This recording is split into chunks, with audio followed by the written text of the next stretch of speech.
Everything you are looking at right now, the kitchen, the bed tucked up in the loft, the lights, the little fridge humming away in the corner, none of it is connected to a power line. There is no meter bolted to the outside of this building, no bill that shows up every month from the utility company, no wires running out to a pole on the road, and the whole thing, the entire structure I am standing inside of, used to hold corn, is a grain bin. One of those round, ribbed steel silos you have driven past 1,000 times out in farm country and never once thought about. A few years ago, this exact one was sitting empty in a field, rusting at the seams, forgotten, worth almost nothing to anybody. Today, it is a fully functioning off-grid home that runs entirely on sunlight and a bank of batteries in the corner. And the number that stops people cold, the part almost nobody believes the first time they hear it, is the price. Start to finish, top to bottom. I built this place for $13,800. That is not a down payment. That is not the cost of the land underneath it. That is the whole thing. The shell, the floor, the insulation, the windows, the solar, the batteries, the water, all of it. Now, I know exactly what you are thinking because I thought it too. There has to be a catch. Something has to be missing. Nobody lives in a metal can in a field for the price of a used car and actually likes it. So over the next 20-something minutes, I am going to walk you through every single part of this build. Where the money went, where I got lucky, where I nearly ruined the whole thing, and what it is honestly like to wake up in here in the dead of winter with no power company to call. But before we go any further, do me one small favor. If you have ever stared at your rent or your mortgage statement and felt that quiet knot tighten in your stomach, subscribe to this channel. Everything I do here is about building a life that costs less and owns you less. That is the entire point of this place. Hit that button and let me show you how a rusty grain bin becomes somewhere you actually want to live. So let me take you back to the beginning because this did not start as some grand, off-grid dream. It started because I was broke and stubborn. A few years back, I was renting a small apartment in town and watching almost half of everything I earned disappear into that place every single month. Rent, electric, water, the whole stack of it. I would do the math late at night and feel sick. I was working full-time and had almost nothing to show for it. The walls were not even mine. I was paying a small fortune just to hold on to something I would never actually own. Around that same time, I was driving the back roads out past the county line, the way you do when you cannot afford to do anything else for fun. And I kept passing these old grain bins, some still in use, some clearly abandoned, leaning, empty, swallowed up by weeds. And one afternoon it just clicked in my head. That is a steel building. It is round, it is strong, it is already built. Farmers put grain in those things and trust them to survive tornadoes. So why on earth is nobody living in one? I went home and I fell straight down the rabbit hole. Turns out people had done it. Not many, but some. Out in the Midwest, out in Kansas and Iowa and Texas, there were these scattered examples of folks turning grain bins into houses.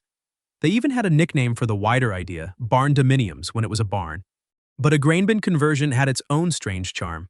Round walls, a domed roof, something that looked like it had landed from another planet but had actually been sitting in American farm fields since the 1950s. The first real problem was finding one I could actually afford and actually move. A brand new grain bin, bought fresh from a manufacturer, can run you well into the thousands just for the bare kit, before you have done a single thing to make it livable. That was never going to work for my budget. I needed a used one. And used grain bins are a strange little market. Farmers upgrade to bigger ones, or they stop storing grain altogether, and suddenly they have this giant steel thing taking up space that they would love to get rid of. I found mine through a guy who ran a small farm about 40 minutes out. He had 2 old bins he was not using anymore, and he wanted them gone. The catch was that I had to take it apart myself and haul it. A grain bin comes apart in curved steel panels bolted together in rings. It is basically a giant, heavy, very sharp jigsaw puzzle. He wanted almost nothing for the bin itself because to him it was scrap, and I was doing him a favor just by removing it. I paid him $800 for the bin. $800 for the entire steel shell of what would eventually become my house. Now, taking it apart was its own adventure, and I will be honest with you, this is where a lot of people would have quit. Every panel is bolted with dozens of rusted farm bolts that have been baking in the sun since before I was born. My hands were shredded. I went through I do not even know how many grinding discs. It took the better part of 2 weekends, a couple of friends, a lot of pizza as payment, and a borrowed trailer, making trip after trip after trip. But here's the thing about doing it the hard way. By the time that bin was sitting in pieces on my little patch of land, I understood exactly how it went back together. Every panel, every bolt, every ring. That knowledge is what saved me thousands later, because I never once had to pay anybody to figure it out for me. The land is the one part I am not going to pretend was free, and I want to be straight with you about that, because a lot of these off-grid videos quietly skip right over it. I bought a small rural parcel a few years before any of this, back when I first started dreaming about getting out of that apartment. It was cheap because it was raw, no water hookup, no power at the road, nothing. Just a few acres of scrubby ground that nobody else seemed to want.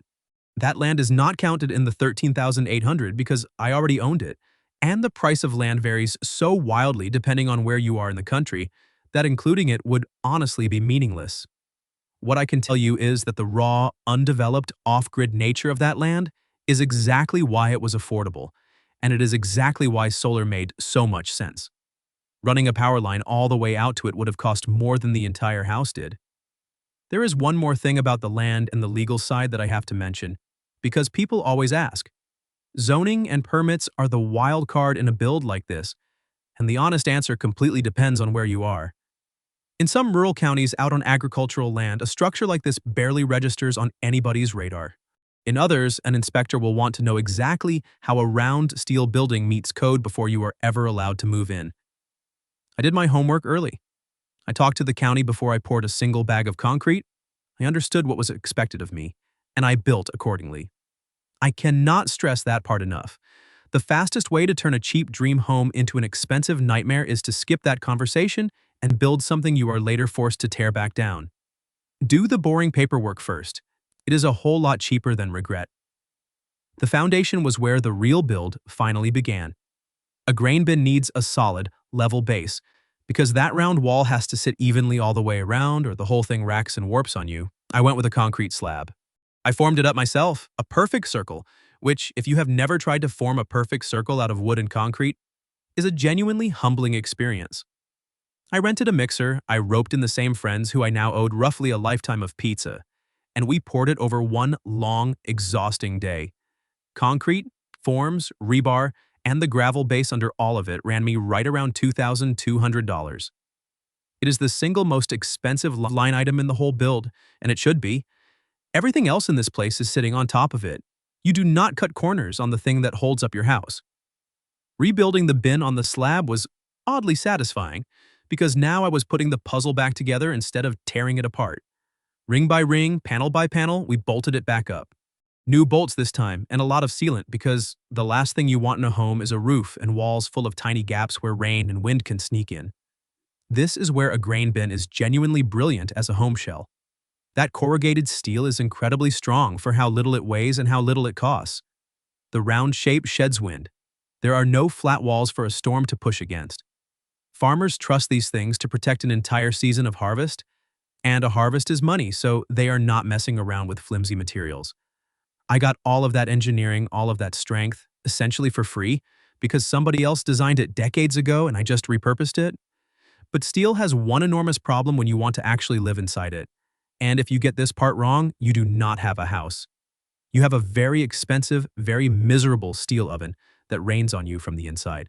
That problem is condensation and temperature. Bare steel does two terrible things. In the summer, the sun turns it into a furnace. In the winter, every bit of warm, moist air from your breath and your cooking hits that cold metal and turns straight back into water. Droplets form on the inside of the walls and run down like the whole place is sweating. Left alone, that moisture rots everything and rusts the steel from the inside out. The answer, only real answer, is spray foam insulation. Closed cell spray foam sticks to the inside of the steel, seals every gap, and creates a barrier so that warm inside air never touches cold metal. It also adds structural rigidity, and it is a serious air seal, which matters an enormous amount when you are heating a whole space with very little energy. This was the second biggest expense, and it was worth every dollar. I had a couple of options.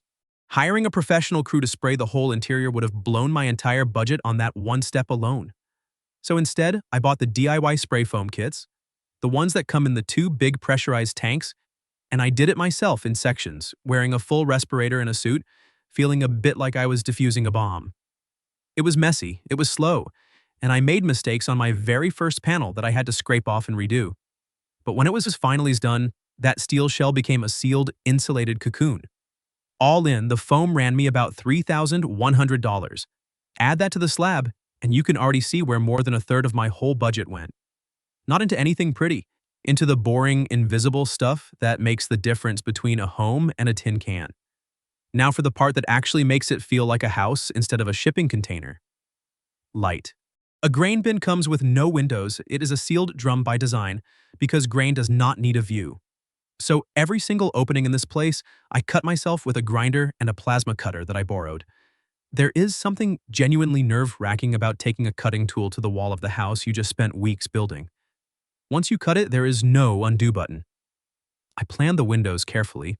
I wanted morning light in the kitchen area, so those face east. I wanted a big view out over the land from the main living space, so the largest window faces that direction. Cutting the openings, framing them out with steel and wood so they stayed structurally sound, and fitting the actual window units was slow, careful work. Here is where I saved a small fortune. I did not buy new windows. Almost every window in this place came from a salvage yard, a building supply reuse store, and one very lucky find from a house that was being torn down nearby. Perfectly good windows, pulled out of buildings that were coming down anyway, sold for a fraction of new. All of my windows and the exterior door together came to about $900. Bought new, that same glass would have cost me several times that. The moment I fitted the last window and real daylight came pouring into that round space, it stopped being a project and started being a home. I stood in the middle of the floor and I actually laughed out loud, alone, like an idiot. It worked. It was going to work. Inside, the round shape forces you to think a little differently about space. You cannot just throw up square rooms. So I leaned into the circle instead of fighting it. The main floor is open. Kitchen along one curved wall, living space in the middle, and a small bathroom tucked into a partitioned section. And then, to make the most of the height, I built a loft. The domed roof of a grain bin gives you a surprising amount of vertical room in the center. So the sleeping loft sits up above the bathroom and part of the kitchen, reached by a ladder stair I built from lumber I largely reclaimed. I framed the loft, laid the floor, and built most of the interior fittings from a mix of new lumber and salvaged wood. Pallet wood, offcuts, boards from that same torn-down house. The interior finishes, the framing, the loft, the flooring, all the lumber and hardware came to roughly $2,400 spread across months of slow, quiet works. I did every bit of it myself, learning as I went, watching videos late at night and making sawdust on the weekends. Is it perfect? No. If you look closely, there are corners where my inexperience shows, but it is mine. Every cut of it, and there is a particular kind of pride in that which you simply cannot buy from a builder. Let me try to describe what it actually feels like to stand inside, because it surprises almost everybody. The first thing people notice is the sound. A round room does strange, soft things to sound. There are no hard, parallel walls bouncing noise back at you, so the whole place feels weirdly calm and quiet, almost like a recording studio. The curved wall wraps around you. The light from those salvaged windows moves across the steel in a slow arc through the day. In the morning, the kitchen glows. By evening, the living space catches the last of it. It does not feel like a metal building at all once you are inside.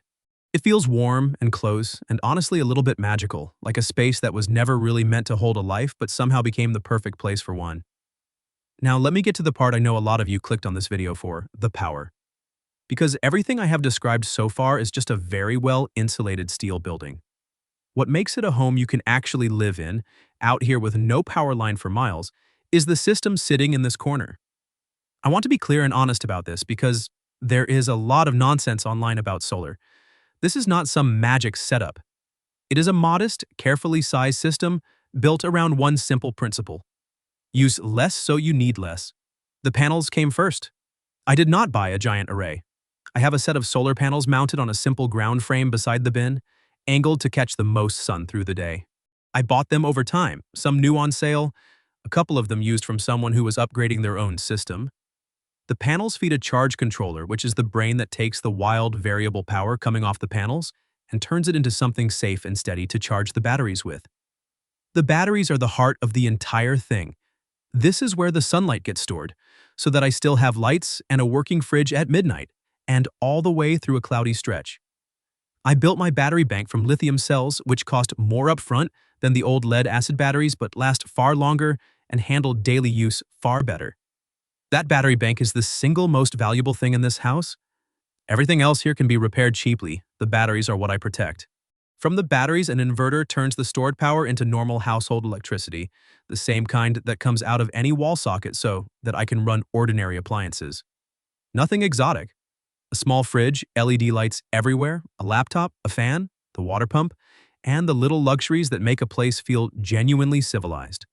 All in, the entire power system, panels, charge controller, batteries, inverter, wiring, and all the little bits and pieces came to about $4,200. That is the biggest single category in the whole build, bigger even than the slab or the foam, and again, that makes complete sense.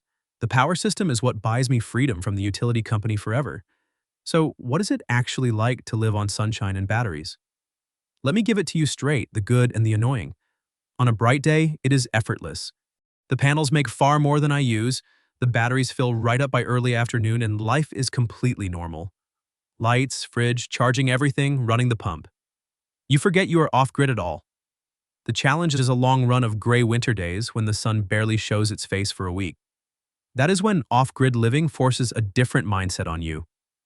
I watch my battery level the way most people watch their bank balance. On those dark stretches, I become very deliberate. I run the big draws like doing laundry at the laundromat in town or charging up tools on the sunny days, and I go quiet on the gray ones. For backup and for the deep part of winter, I keep it simple. A small propane setup handles cooking and gives me a heat option that does not lean on the batteries at all. Propane is dense, storable energy, and a couple of tanks get me through a long stretch of time. It means that even in the worst week of the year when the sun has gone completely into hiding, I am never actually cold or hungry or stuck. The solar does the daily lifting, and propane is the quiet insurance policy sitting in the corner. People also assume that off-grid means being cut off from the world, and it really does not.